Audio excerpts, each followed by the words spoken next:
लेख, इसका शीर्षक है प्रेम। और प्रेम प्रेम कोई ऐसा शब्द नहीं है जिससे हम अवगत ना हो, और प्रेम को यदि शब्द कहा जाए तो यह भी उचित नहीं होगा। प्रेम तो एक अनुभव है, सूक्ष्म अनुभूति है। कितना कुछ कहा जाए प्रेम के बारे में, प्रेम तो प्रेम ही है। तो देखें अब सुलोचना बाई अर्थात मौसी जी क्या कह रहे हैं इसके बारे में।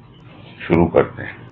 प्रेम प्राण है प्रकृति का, प्राणी का, प्रकृति का, प्रभु का, जड़ चेतन का। प्राणों की गति प्रकृति, प्रकृति में अनेक गुण, अनेक विचार, भावों की तरंग, तरंग से रंगा यह संसार। प्रेम स्थिति, संसार का सार प्रेम। प्रेम न होता तो संसार असार होता। और यह जो पहला पैराग्राफ है, इसके ज्यादातर वाक्य क्या कहें, एक जिसको कहा जाता था पहले कि टेलीग्राफिक लैंग्वेज। टेलीग्राफिक लैंग्वेज यानी जिस तरह टेलीग्राम भेजा जाता था पहले, तो इतने संक्षेप में शब्दों का चयन किया जाता था ताकि थोड़े से शब्दों में इतना सारा भाव समाहित हो जाए। तो यह जो पैराग्राफ है, इसमें यही है कि शब्द बहुत सीमित हैं किंतु भाव बहुत गहन है। तो क्या कह रहे हैं सबसे पहले, प्रेम प्राण है प्राणी का। स्वाभाविक है, प्राण होते हुए भी यदि प्राणी के भीतर प्रेम न हो तो वो प्राण कोई प्राण नहीं है, वो प्राण निरर्थक हैं। या यूं कहा जाए कि प्राणी प्राण होते हुए भी निष्प्राण जी रहा है, जब तक उसके जीवन में प्रेम नहीं आता है। उसी प्रकार प्रेम प्राण है प्रकृति का, यानी प्रकृति उस प्रेम के वशीभूत होकर ही सबका लालन पालन करती है, सबको जीवित रखती है, अन्न देती है, फल देती है, अनेक प्रकार के और भी उपादान देती है प्रकृति। साथ ही साथ वो प्रेम करती है अपने प्रिय को, यानी उस पुरुष को। तो प्रेम प्राण है प्रकृति के भी, उसी तरह है प्रेम प्राण है प्रभु का भी। यानी वो प्रभु, वो परमात्मा, वो पुरुष जो प्रकृति के साथ जुड़ा हुआ है, तो एकमात्र सूत्र जो धागा है दोनों को जोड़ने वाला, प्रकृति को और पुरुष को, वो है प्रेम। तो प्रभु का प्राण है प्रेम और प्रकृति का प्राण भी प्रेम ही है। उसी तरह जड़ और चेतन को जोड़ने वाला प्रेम ही है। नहीं तो बिना प्रेम के चेतन भाव तो आता ही नहीं है, इसमें कोई संदेह नहीं होना चाहिए। किंतु उस जड़ में भी जो चेतन विद्यमान है वो एकमात्र प्रेम के कारण है, क्योंकि प्रेम ही चैतन्य है। प्रेम है क्या, ये सब बातें आएंगी आगे, किंतु हम अगर ये समझे कि प्रेम एक प्रकार की बॉन्डिंग है। बॉन्डिंग यानी जोड़ता है एक को दूसरे से। प्रेम जोड़ता है प्रकृति को पुरुष से, प्रेम जोड़ता है जड़ को चेतन से, प्रेम जोड़ता है प्राणी को उसके प्राणों से। अन्यथा होते हुए भी, युक्त होते हुए भी, संयुक्त होते हुए भी वो उसको अनुभव कर नहीं पाता। जुड़ा तो हुआ है जड़ और चेतन, प्रकृति और पुरुष, प्राणी और प्राण, किंतु समझ नहीं पाता प्राणी कि किस तरह से जुड़ा हुआ है। और वो है प्रेम का सूत्र, उसके द्वारा वो उसके साथ अटैच्ड है, जुड़ा हुआ है। हम रिश्तों में भी देखते हैं कि जब तक रिश्तों में प्रेम होता है हम उनसे जुड़े रहते हैं, किंतु जैसे ही रिश्तों से प्रेम नदारद हो जाता है, गायब हो जाता है, तो वो रिश्ते रिश्ते नहीं रहते हैं, वो वास्तव में बोझ बन जाते हैं बिना प्रेम के। तो प्रेम ही है जो जोड़ता है रिश्तों में, वही बॉन्डिंग का काम करता है।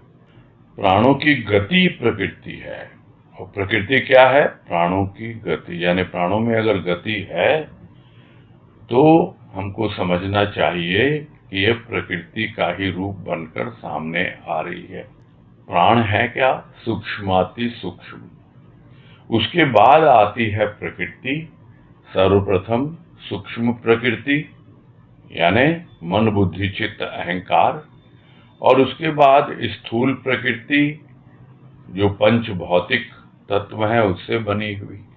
तो प्राणों में जब गति है तभी प्रकृति तक पहुंच पाता है प्राणी, या प्राणों की गति प्रकृति का रूप धारण करती है। और प्रकृति में अनेक गुण हैं, किंतु यदि उन अनेक गुणों को संक्षेप में समझा जाए तो वो 3 गुण कहलाते हैं। त्रिगुणात्मक है प्रकृति, सतोगुण, रजोगुण, तमोगुण। अनेक गुण है। अनेक गुण इस तरह है जिस तरह है अनेक रंग हैं, किंतु जिसको कहते हैं कि मुख्य रंग कौन कौन से? मुख्य रंग हैं लाल, पीला और नीला। आजकल के साइंटिस्ट जो है लाल, पीला और हरा बोल देते हैं, किंतु जो बेसिक कॉन्सेप्ट जो है वो लाल, पीला और नीले का है। और वो 3 रंग मिल करके न जाने कितने रंगों की सृष्टि करते हैं, रचना करते हैं। तो वैसे ही ये 3 गुण है प्रकृति में, और यह 3 गुण मिलकर न जाने कितने गुणों की रचना करते हैं, और उसी के आधार पर अनेक विचार और भाव बनते हैं। कभी वो विचार और भाव ऊपर उठते हैं, कभी वो नीचे आ जाते हैं, और इस तरह प्रकृति चलती रहती है, गतिशील रहती है। ऊपर नीचे, नीचे ऊपर तरंगों का रूप ले लेते हैं भाव और विचार, और यह पूरा संसार उन्हीं तरंगों का रूप है, तरंगित होता रहता है। इसी तरह वायु के झूले में झूलता रहता है। वायु आती है, प्राणों को प्राण देती है और फिर चली जाती है, ऊपर नीचे, नीचे ऊपर। इसी तरह तरंगे हैं, लहरें हैं, और यह संसार सूक्ष्म तरंगों से ही रंगा हुआ है, जिस सूक्ष्म प्रकृति में प्राइमरली 3 गुण हैं, और उन 3 गुणों से अनेक गुण बनते हैं, और उन अनेक गुणों से अनेक विचार और भाव बनते हैं। तो इस तरह पूरा संसार उन्हीं तरंगों में रंगा रहता है, और ये लहरें उठती रहती हैं, बैठती रहती हैं। प्रेम क्या है फिर? प्रेम है स्थिति। जिस तरह है हम देखते हैं कि वेव्स जो होती हैं वो ऊपर भी जाती है, नीचे भी जाती हैं, किंतु वो एक सीक्वेंस में चलती हैं। ऊपर गई फिर नीचे, फिर ऊपर गई फिर नीचे, इस तरह आगे बढ़ती चली जाती हैं तरंगे यानी वेव्स। और उनका जो बीच का, जिसके आधार पर वो तरंगे ऊपर उठती हैं और नीचे जाती हैं, इसको कहते हैं क्रेस्ट है और उसका बॉटम है, और उसका क्रेस्ट और बॉटम का एक डेटम होता है, यानी उसकी एक एक्सिस होती है जिसके आधार पर वो ऊपर नीचे होती है और वो टिकी रहती है। प्रेम वही एक्सिस है, यानी वही आधार है, वही स्थिति है प्रेम, जिसके ऊपर नीचे ये तरंगे उठती हैं भावों की, विचारों की, और प्रकृति अनेक अनेक रूपों में अनुभव में आती है, यह सूक्ष्म प्रकृति। तो प्रेम एक ऐसी स्थिति है जिसको अनुभव कर ले और उस स्थिति में पहुंच जाए और वहां स्थित हो जाए, तो जो कुछ भी ऊपर नीचे हो रहा है दुनिया में, जो भी लहरें उठ रही हैं भीतर में विचारों की, भावों की, उन सब से निरपेक्ष होकर, तटस्थ होकर वो अपने आप को देख सकता है, अनुभव कर सकता है। और वही स्थिति कहलाती है कि प्रेम की स्थिति में है वो।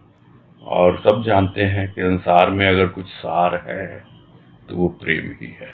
सबने प्रेम की गाथा गाई है, सुनाई है, और हर कोई अनुभव भी करता है कि संसार में अगर प्रेम न होता तो जल मरता यह संसार।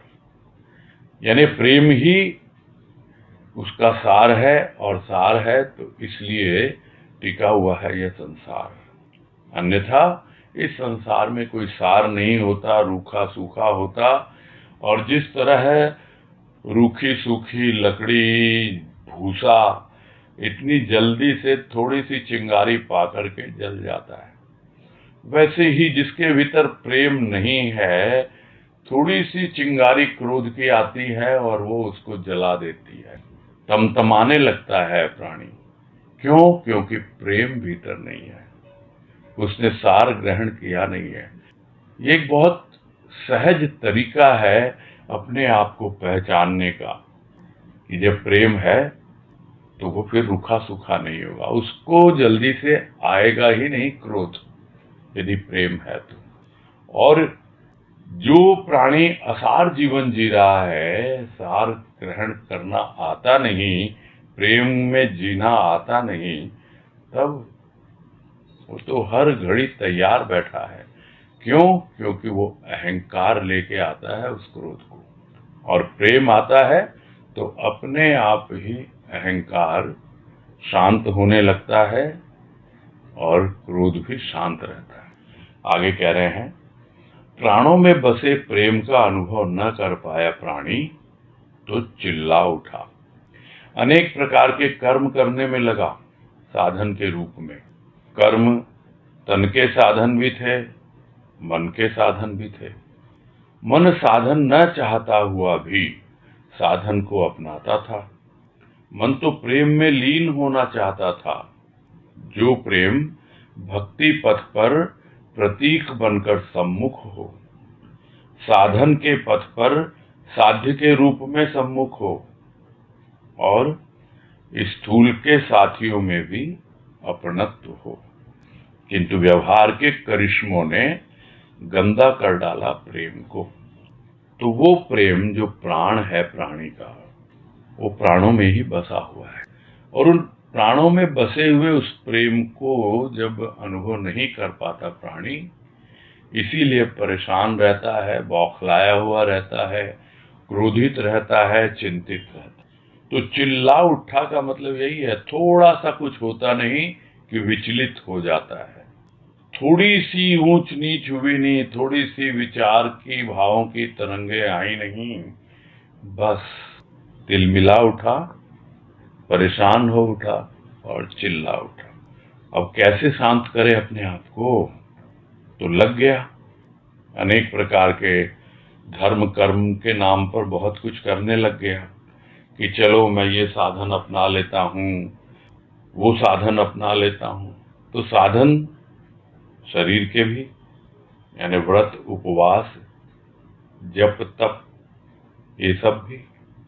साधन मन के भी, मन के साधन, यानी मन को एकाग्र करो, मन को टिकाओ, ध्यान में बैठो, न जाने किन किन साधन को अपनाने लगा वो। तो तन के साधन भी थे, मन के साधन भी थे, और थे वो क्या? वो कर्म के रूप में थे। उन कर्मों को वो साधन मानकर अपने साध्य तक पहुंचना चाहता है। तन फिर भी थोड़ा बहुत मान लेता है, थोड़ा सा यदि हल्का फुल्का भी समझाया जाए मन के द्वारा तन को, तो तन साधन को फिर भी अपना लेता है। मन यदि थोड़ा सा मान ले कि हाँ भाई मुझे यह करना है, तो तन भी उसका सहायक बन जाता है। किंतु मन ही तो साधन नहीं चाहता कि तुम ये सब करते रहोगे, टिकता नहीं मन। ध्यान में बैठो, मन का साधन है ध्यान लगाना, टिकता ही नहीं, भाग रहा है यहां से वहां, तरह तरह के विचार उठ रहे हैं। तो कैसे मानेगा मन इस साधन को? चाहता ही नहीं है वो। और फिर भी लोग कहते हैं चलो भाई बैठ जाते हैं, चलो अपना लेते हैं साधन को। तो यह अवस्था मन की रहती है कि मन साधन नहीं चाहता हुआ भी अपनाने के लिए मजबूर हो जाता है। क्योंकि लोग कहते हैं भाई क्या ऐसे ही चिल्लाते रहोगे, ऐसे ही चिंतित रहोगे, ऐसे ही क्रोधित रहोगे, चलो लग जाओ कुछ करने में, धर्म के नाम पर कुछ करो। तन के भी साधन है, योग करो, व्यायाम करो, प्राणायाम करो, ध्यान करो, ये सब बताते रहते हैं। किंतु मन क्या चाहता है? मन तो प्रेम में लीन होना चाहता है। तो क्या हो फिर? और जो लीन होना सीख जाता है प्रेम में, उसको समझ में आ जाता है कि ये प्रेम ऐसा है कि जो भक्ति के पथ पर एक प्रतीक बनकर आता है। प्रतीक बनकर यानी एक निशानी कि मेरे भीतर प्रेम है प्रभु का और मैं भक्ति की राह पर आगे बढ़ रहा हूं। और वो प्रेम हमेशा उसको आगे बढ़ाता रहता है भक्ति पथ पर, उसका पथ प्रदर्शक बन जाता है। जिस तरह प्रतीक होते हैं सड़कों पे लगे होते हैं कि भाई देखो ये इतनी दूर है, ये स्थान, आपको कहाँ जाना, दिल्ली जाना, दिल्ली इतने किलोमीटर है। वैसे ही प्रेम प्रतीक बनकर आ जाता है कि तुम चल रहे हो प्रेम को अपना करके। हाँ, अब मंजिल दूर नहीं है, भक्ति पथ पे आगे बढ़ते रहो तुम। और साधन के पथ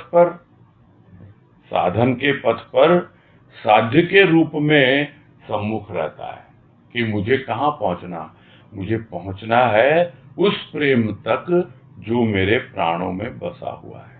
तो वही प्रेम जब साधन बनता है तो उसका साध्य भी प्रेम ही होता है।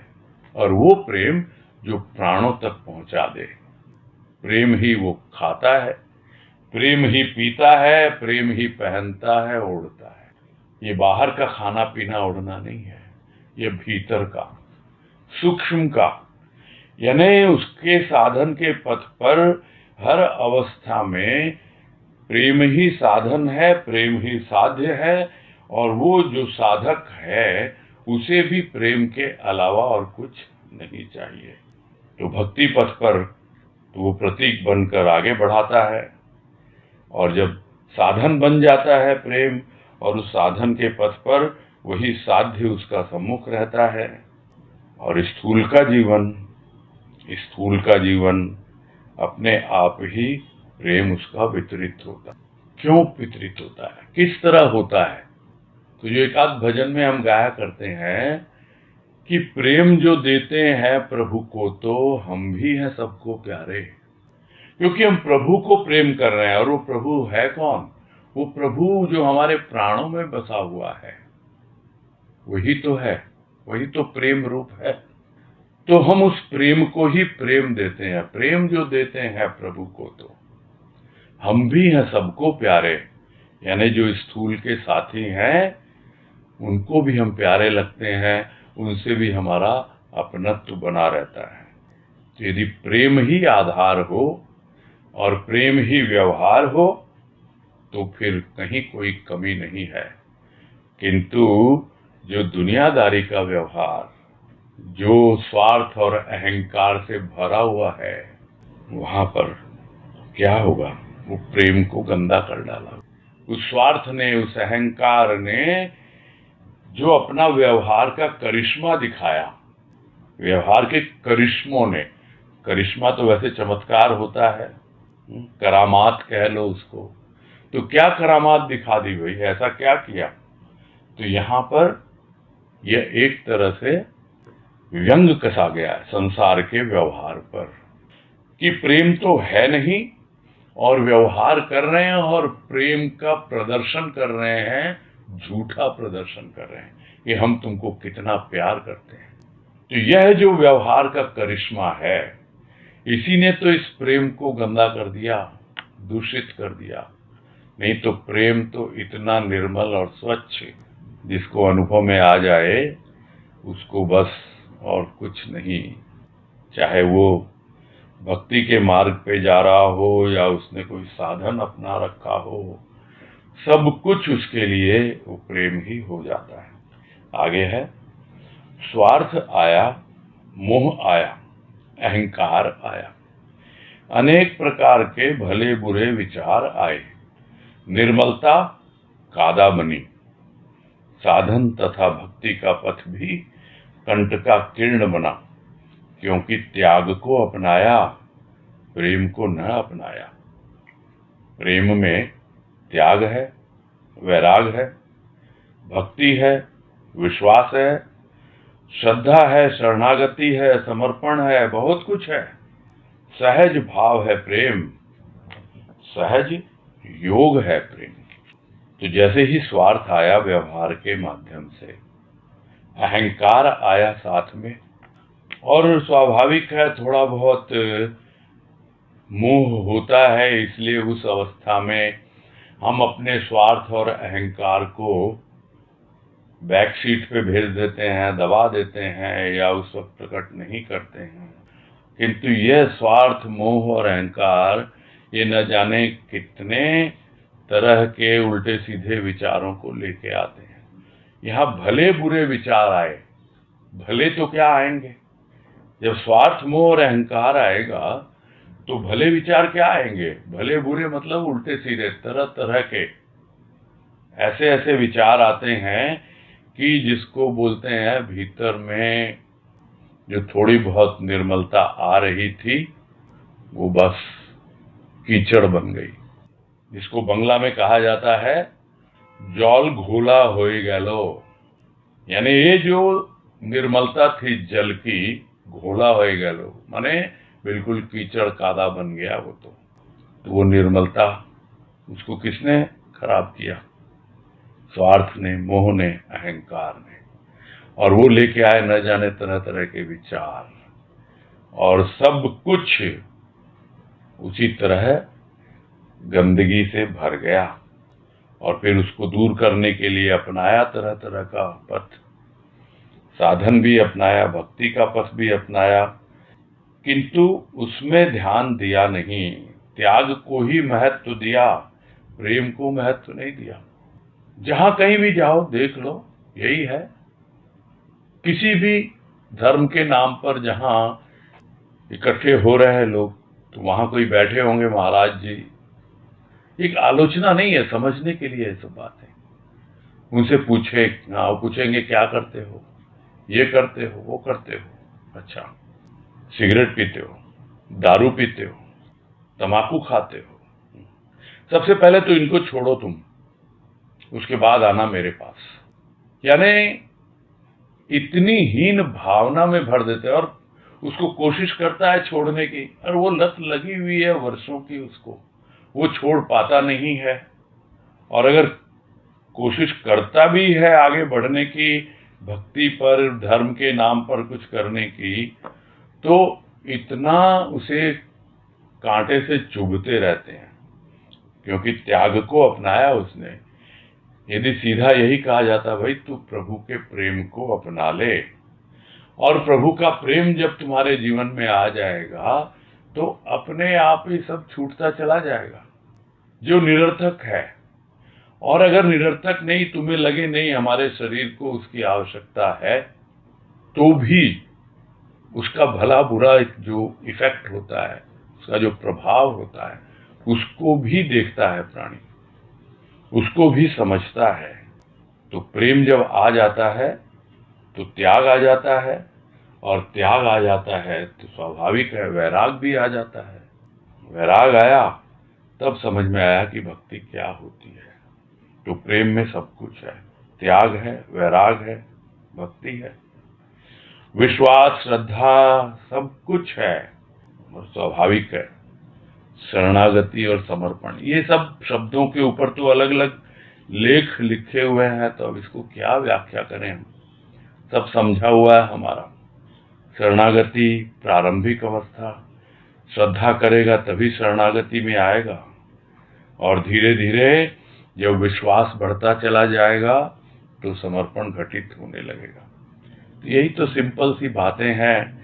जो भक्ति करते हुए और प्रेम के माध्यम से जो भक्ति करता है, प्रभु से प्रेम करता है, उसको सब कुछ समझ में आने लगता है। बहुत कुछ है उसके लिए।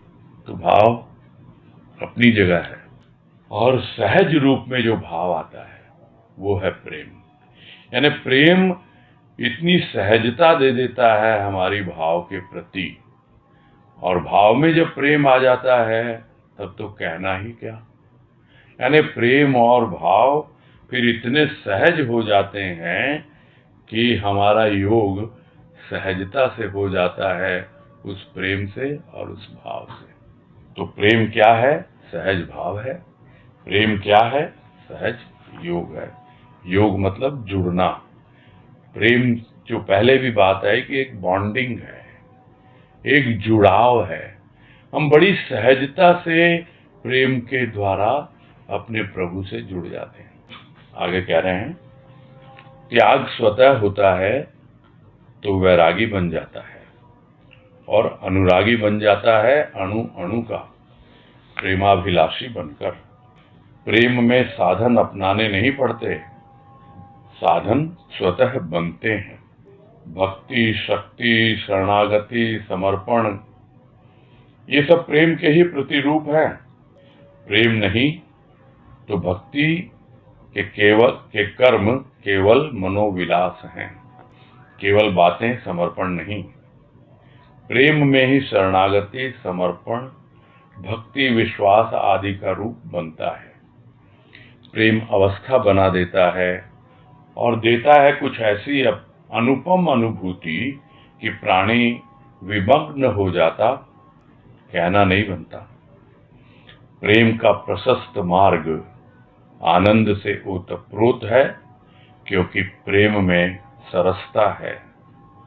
शुष्कता तो आनंद से वंचित रखती। तो जब प्रेम को अपना लेता है तो त्याग अपने आप हो जाता है, स्वतः होता है। और जब त्याग स्वतः हो जाता है तो उसके जीवन में वैराग भी आ जाता है, प्राणी अपने आप ही वैरागी बन जाता है। और दूसरी ओर अनुरागी तो है ही वो। प्रेम अनुराग को लेके आएगा, और वो अनुराग त्याग को लाएगा और वैराग को लाएगा। तो इस तरह है, वो जो प्रेमाभिलाषी है वो अनुराग को अपनाकर प्रत्येक सृष्टि के कण कण में, अणु अणु का प्रेमाभिलाषी बन जाता है। वो उसी में अनुराग ढूंढता है, प्रभु को ढूंढता है।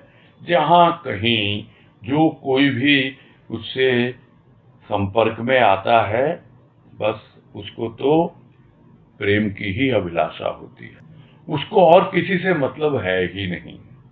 सद्गुरु की कृपा हुई, सत्संग मिला, सत्संग में साथी मिले, और वो साथी जब प्रेम की अनुभूति देते हैं और वो प्रेमाभिलाषी हो जाता है, तो अपने आप ही उसको समझ में आ जाता है, और बरबस उसकी कलम चल पड़ती है। जो भजन की पंक्ति में कहा गया कि बस तेरे दरबार से सरोकार रखता हूं, बस तेरे दरबार से सरोकार रखता हूं, प्रेमी हूं मैं, प्रेमियों से प्यार करता हूं। वो तो अणु अणु में, कण कण में प्रेमाभिलाषी होता है। जो प्रेमी है अपने आप ही प्रेम उमड़ पड़ता है, वो अनुरागी बन जाता है, त्याग स्वतः होता है, और वैराग भी अपने आप घटित हो जाता है। फिर उसे कोई साधन अपनाने की जरूरत नहीं। वो जो कुछ भी करता है प्रेम के वशीभूत होकर करता है, और अपने आप वो आगे बढ़ता चला जाता है, और वही साधन स्वतः बनते चले जाते हैं। किसी से पूछना नहीं पड़ता कि मैं करूं तो क्या करूं।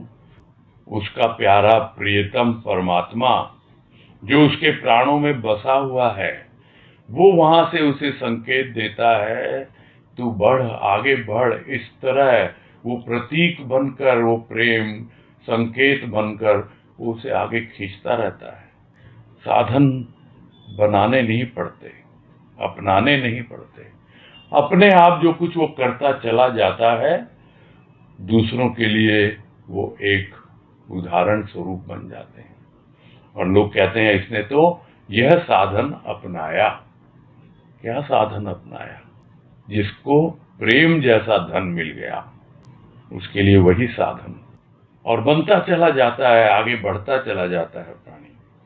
और ऐसे में भक्ति क्या होती है, शक्ति क्या होती है, शरणागति, समर्पण, ये सब क्या होती है, वो उसके बारे में सोचता ही नहीं, किंतु अनुभव में आने लगता है कि यह सब तो इस प्रेम के ही प्रतिरूप हैं, यानी इसी का रूप है, इस प्रेम का ही प्रतिफल है।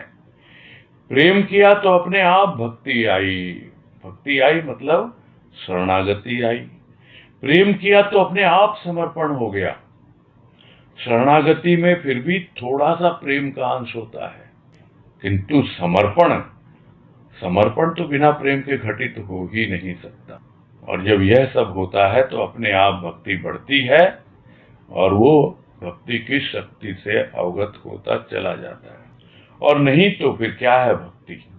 भक्ति तो एक कर्म कांड मात्र रह जाती है, हाथों से कर्म करता है, और मनोविलास, जिस तरह स्थूल में शरीर के लिए विलासिता की सामग्री इकट्ठी कर लेता है प्राणी तन के विलास के लिए, वैसे ही भक्ति में भी मन के विलास के लिए सामग्री इकट्ठी कर लेता है।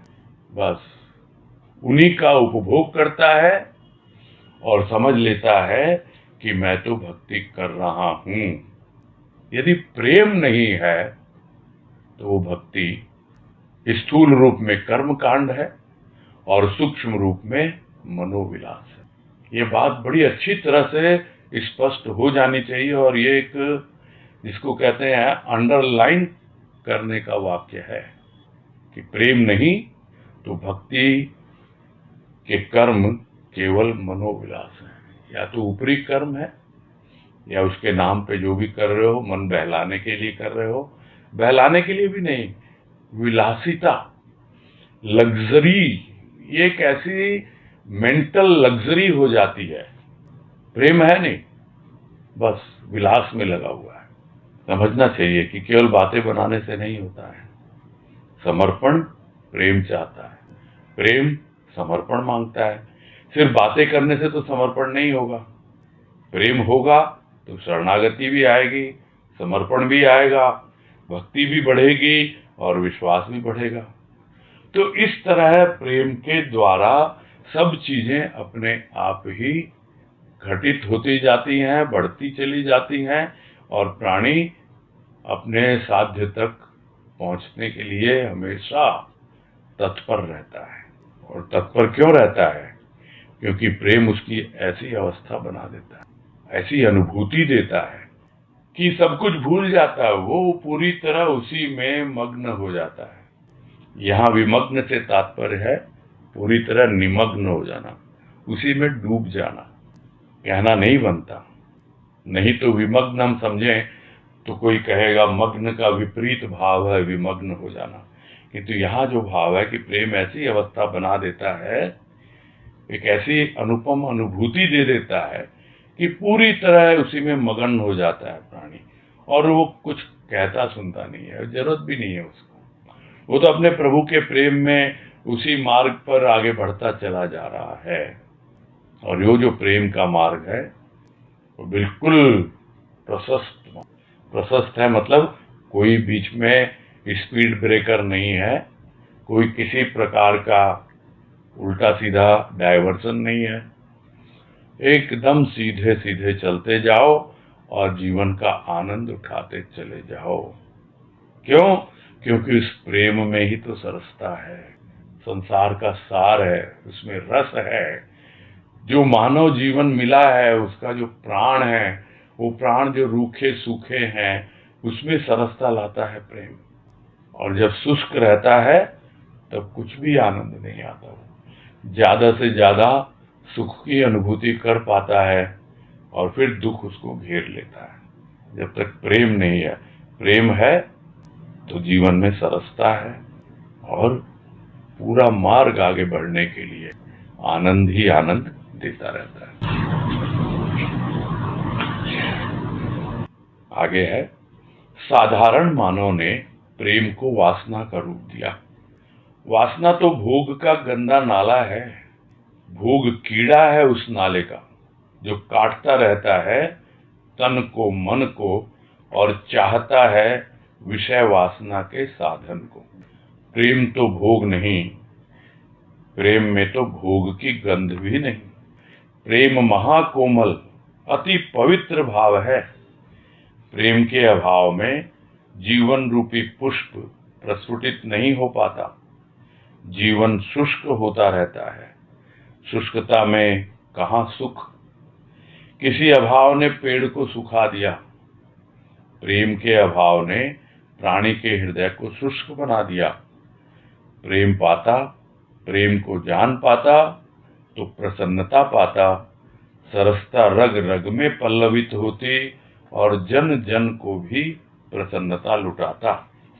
प्रेम तृप्ति देता है और ऐसी तृप्ति देता है कि प्रत्येक बंधन ग्रसित भावनाओं अर्थात मोह, स्वार्थ, कामना, कर्म, जप तप आदि से मुक्त होता है और रहता है प्रेम। ऐसा प्रेम जिसका कण कण आनंद से ओतप्रोत है। आनंद तो परमेश्वर का रूप है। तो साधारण मानव ने क्या किया?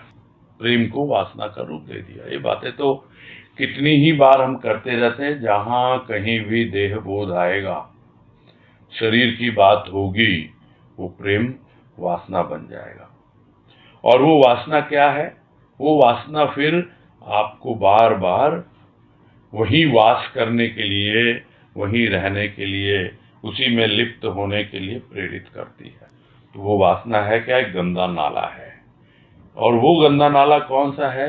जो भोग में ही लगा रहता है, उसमें भोग ही बहता है। और इसमें जो कुछ भी तरह तरह की इच्छाएं, कामनाएं उठती हैं, वासनाएं उठती हैं, वो कीड़े की तरह काटने लगती हैं प्राणी को। उसका तन मन सब कुछ बस बार बार एक ऐसा रोग लग जाता है। भोग एक ऐसा रोग है जो वासना के रूप में अगर आता है, क्योंकि भोग सिर्फ वासना नहीं है। भोग तो बहुत तरह की चीजें आ जाती है भोग में, किंतु प्रेम को जब हम भोग की दृष्टि से देखते हैं, यानी प्रेम को जब हम भोगना चाहते हैं, यानी अब उसमें हम लिप्त हो रहे हैं। कैसे लिप्त होंगे?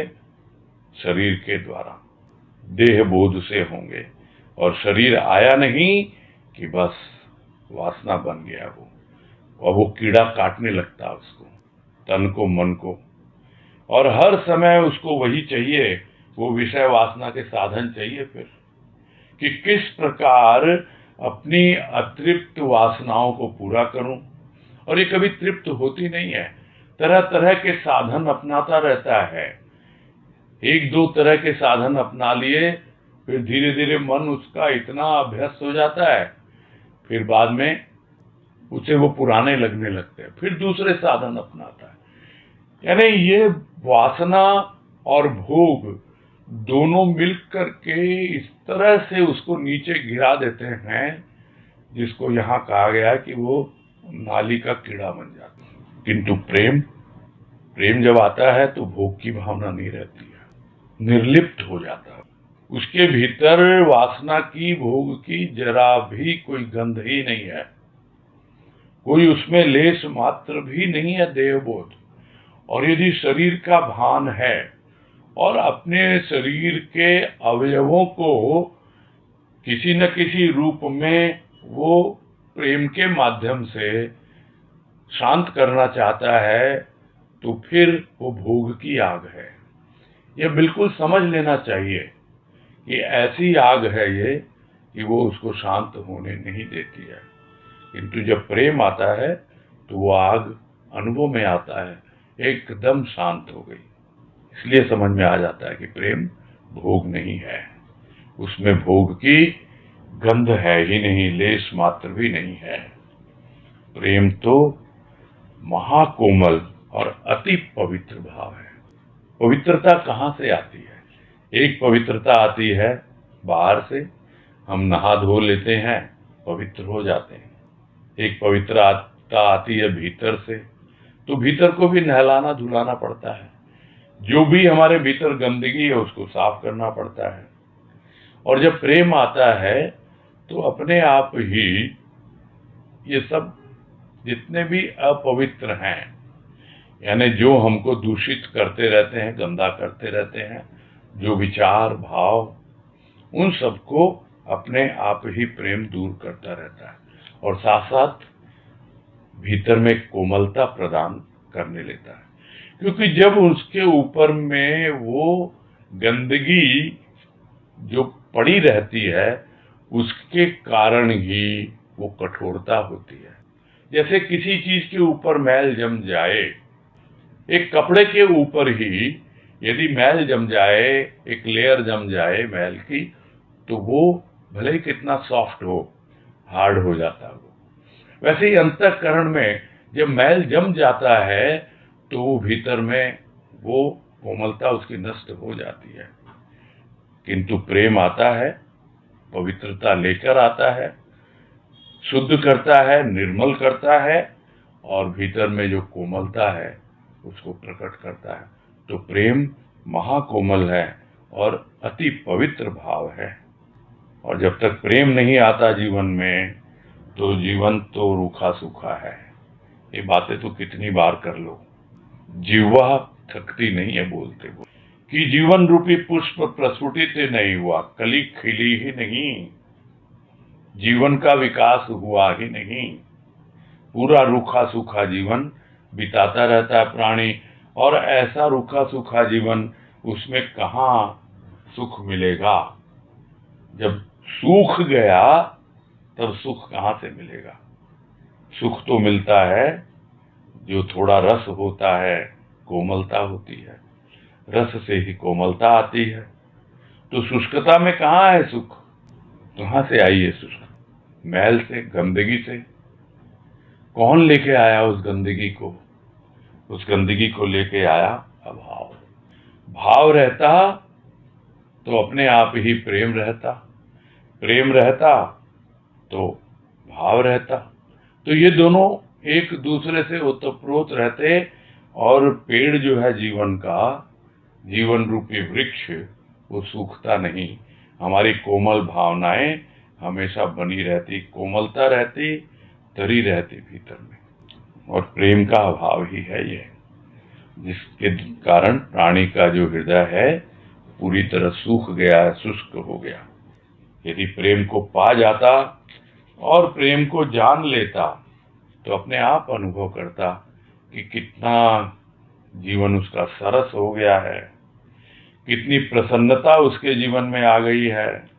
रग रग में उसको सरसता बहती हुई, पल्लवित होती हुई जो रूखी सूखी कलियां वो खिलती हुई अनुभव में आती और उसकी सौरभ अपने आप ही लोगों तक प्रसारित होती और जन जन को भी उस प्रसन्नता का अनुभव होता या वो लुटाता, क्योंकि वो खुद तो तृप्त है ही। प्रेम ने उसको ऐसी तृप्ति दी है और प्रेम ऐसी तृप्ति देता है कि जितनी भी हमारी भावनाएं जो हमको बंधन में डालती हैं, सबसे बड़ा बंधन तो मोह है। मोह किससे है? शरीर से है, और इसी कारण शरीर के संबंधियों से है। स्वार्थ, जो भी करना है अपने लिए करूं, शरीर के लिए करूं, कामनाएं उसी के लिए उठती हैं। और अगर थोड़ा बहुत लगे कि कुछ गलत हो गया, तो चलो भाई पाप हो गया मुझसे, थोड़ा पुण्य कर लूं, जब तब कर लूं। तो इन सब भावनाओं में ही बंधा रहता है प्राणी। किंतु प्रेम आता है तो एक ऐसे हमको अलग ही दिशा में ले जाता है कि इन सब के बंधन से तो छूट जाता है। अब वो इतना रिलैक्स हो जाता है, इतना प्रसन्न हो जाता है, तो यही चाहता है कि बस मैं तो इस प्रेम के बंधन में ही बंधा रहा हूं, क्योंकि बंधन में बंधने का अभ्यास है उसको।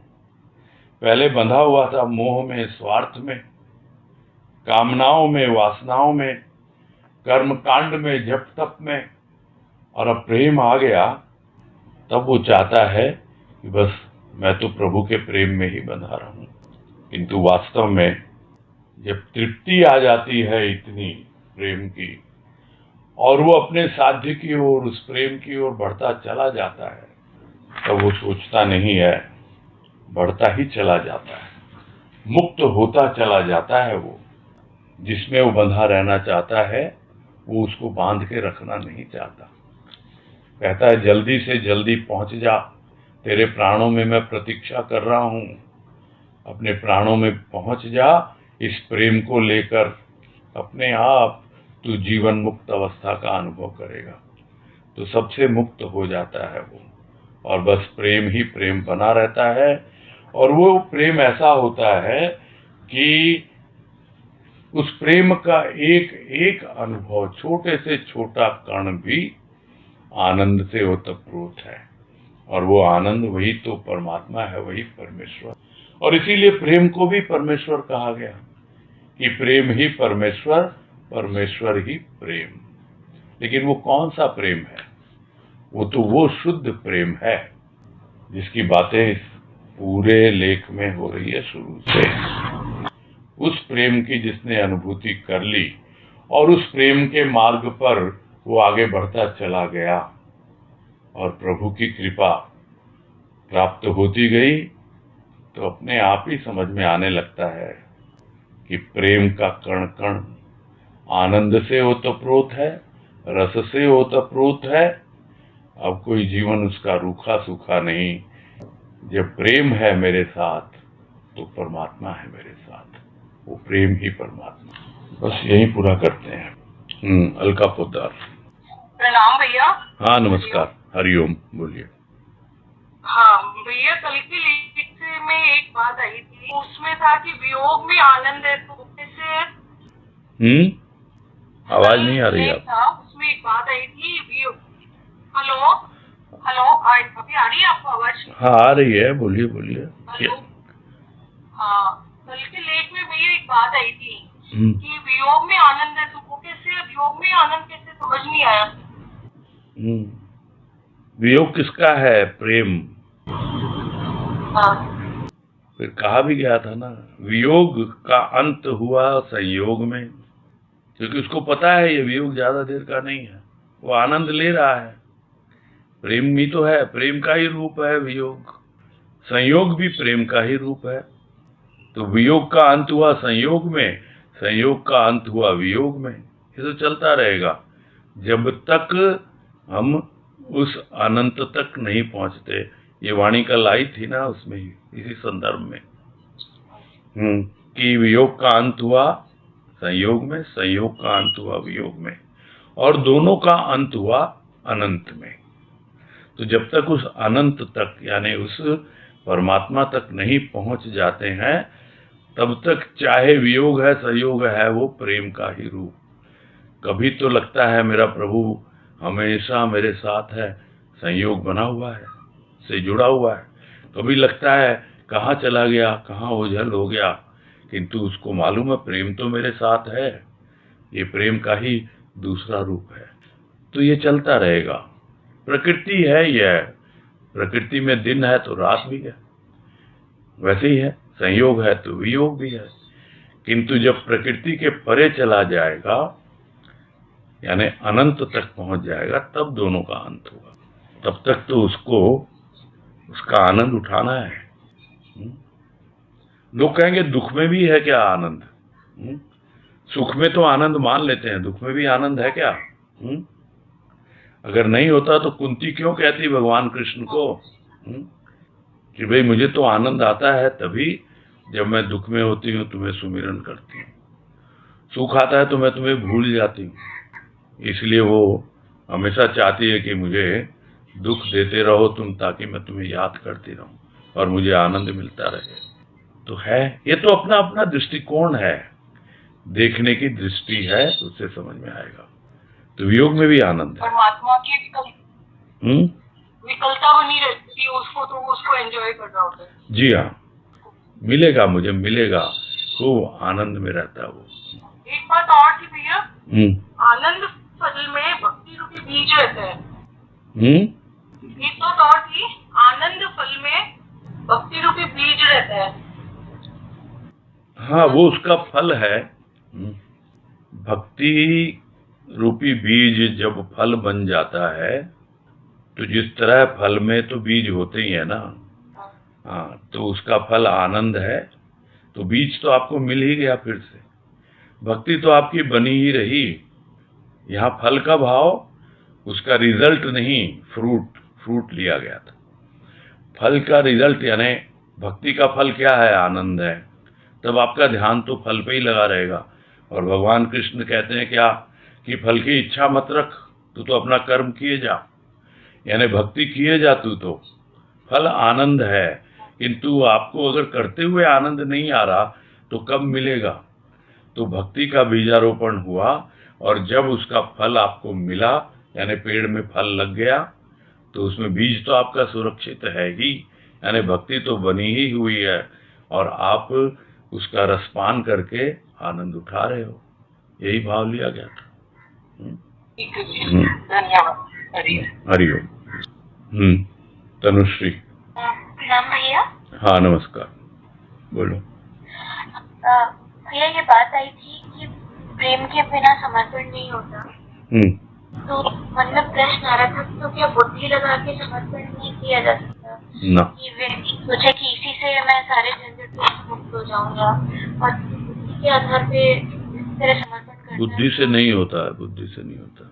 वो मजबूरी होगी, मजबूरी में सरेंडर कर रहा हूँ। एक बार बात तो आई थी कुछ दिन पहले ही, अभी 2-4 दिन पहले आई होगी, कि एक समर्पण होता है, आप मजबूरी में करते हो। कि जैसे उदाहरण भी आया था कि कोई किसी से लड़ाई हो रही, 2 देशों के युद्ध हो रहे हैं, अब उसको मालूम है हमारी सैन्य क्षमता इतनी नहीं है, हम लड़ाई आगे नहीं ले जाएंगे, मजबूरी में समर्पण करते हैं।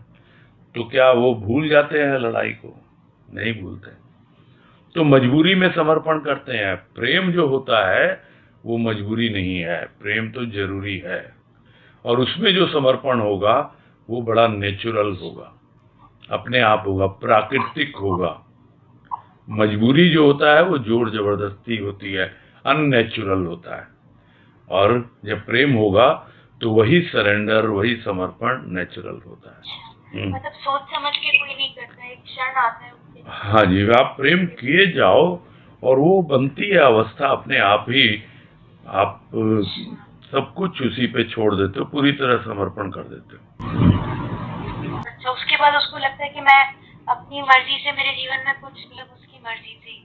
हाँ, अगर मर्जी में कुछ आता भी है तो उसको समझ में आ जाता है कि भाई ये उसकी मर्जी है और वो मुझसे करवाना चाहता है। कई तरह की चीजें आएंगी, सबके साथ अलग अलग अनुभव होते हैं, अपनी चलती नहीं है, ये बात तो बिल्कुल सही है। और आप अगर चलाने लग जाओगे तो फिर से हट जाओगे आप, बार बार मौका नहीं आता समर्पण का। और बहुत से लोग करते हैं, इंस्टॉलमेंट में पेमेंट करते हैं, थोड़ा कर दिया, थोड़ा और कर दिया, लेकिन उसमें बहुत समय लगता है, वो पूरा आनंद नहीं उठा पाते हैं उसका, प्रेम का और भक्ति का।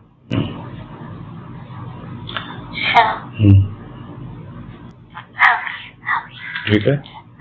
हरिओम भैया। हाँ, हरिओम। ठीक है, फिर पूरा करते हैं।